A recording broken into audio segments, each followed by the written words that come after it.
আসসালামু আলাইকুম। আমি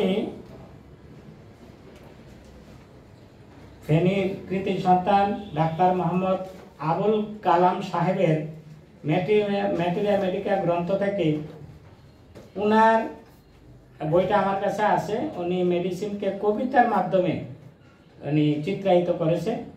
ওই কবিতার থেকে আমি মানসিক লক্ষণের অংশটা নিয়েছি, এটা আপনাদের কাছে উপস্থাপন করছি। আশা করি এটা আপনাদের কাজে লাগবে।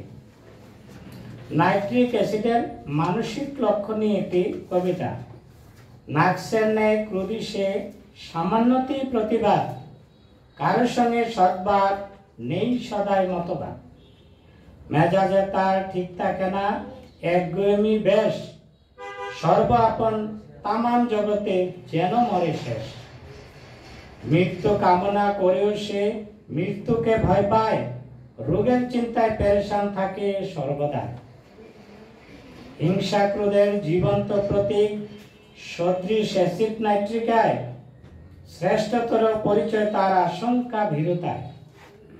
যে কোনো বিষয়ে চিন্তা করতে লোভ পেয়ে যায় তার, কোনো কিছুতেই আনন্দ পায় না জীবনে বিতৃষ্ণা।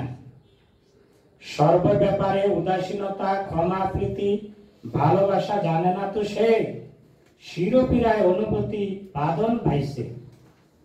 নিজের বলে ক্রুদ্ধ সে, ক্রোধের সাথে কম্পনতা বটে, সহজে সে চমকে ওঠে, ভয় পায়, ঘুমেও চমকে ওঠে। ধন্যবাদ সবাইকে।